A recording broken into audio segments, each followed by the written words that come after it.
Long before the world knew the voice that would define an era, before the sold-out theaters, the screaming fans, and the legendary recordings, there was simply a young man standing in the shadows of New York dreaming about a microphone.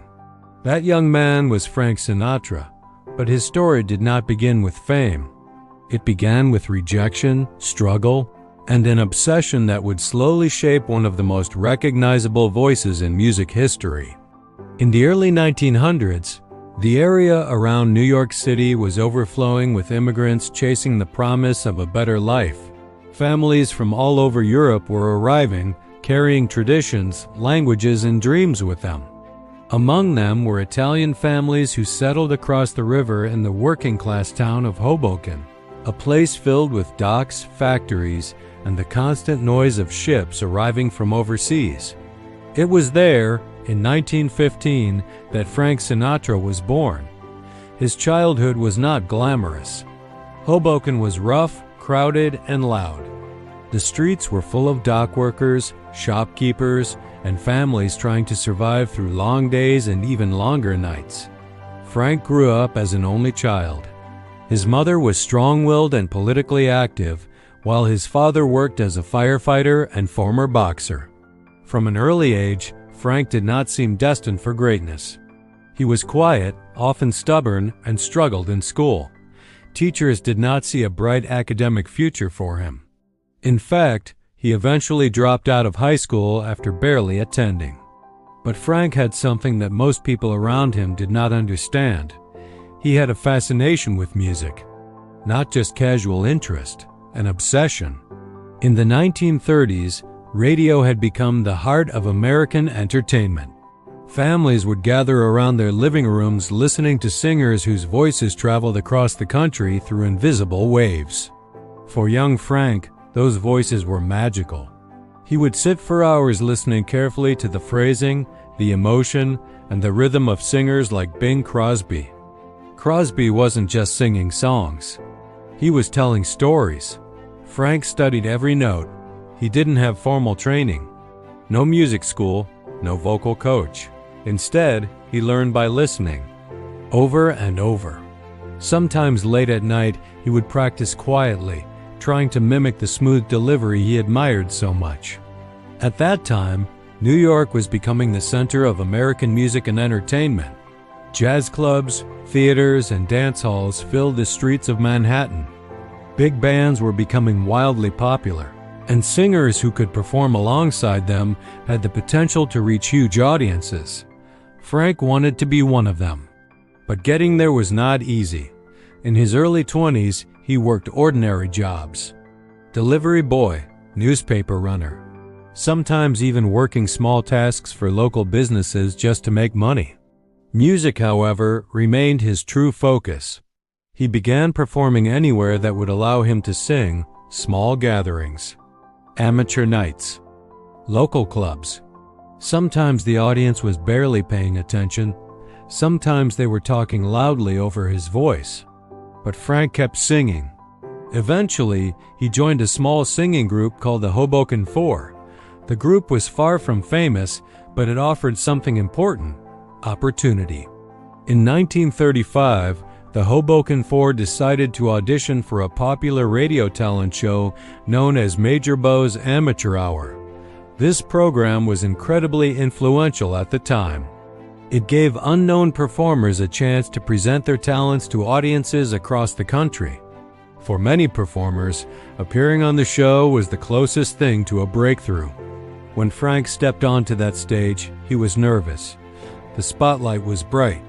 The audience was silent, and the pressure was enormous. But when the music started, something changed.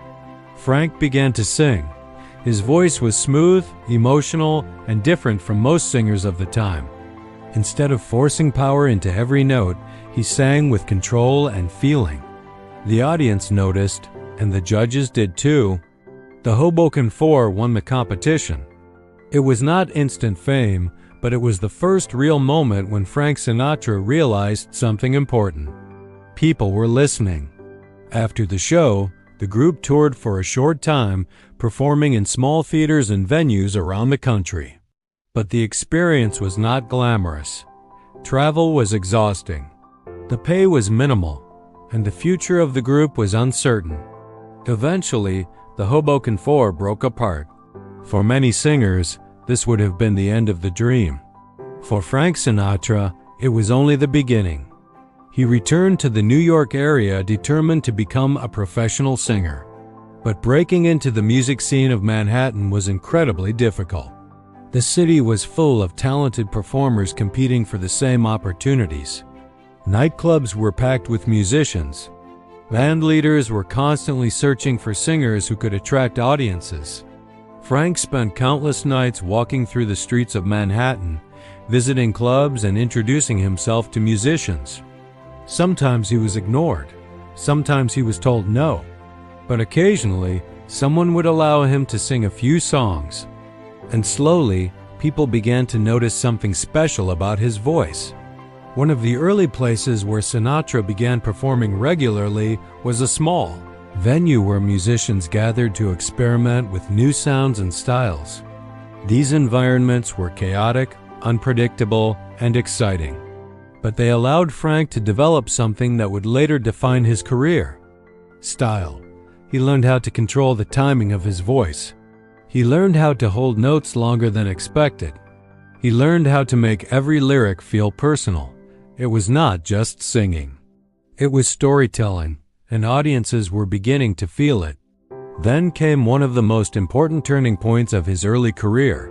In 1939, bandleader Harry James heard Sinatra sing. James was already an established musician with a popular orchestra. He immediately recognized that Sinatra's voice had something rare, something emotional, something audiences would remember. James offered Sinatra a position as the lead vocalist in his band. For the first time in his life, Frank Sinatra was not just an aspiring singer, he was a professional. Touring with the Harry James Orchestra exposed Sinatra to larger audiences than he had ever experienced before.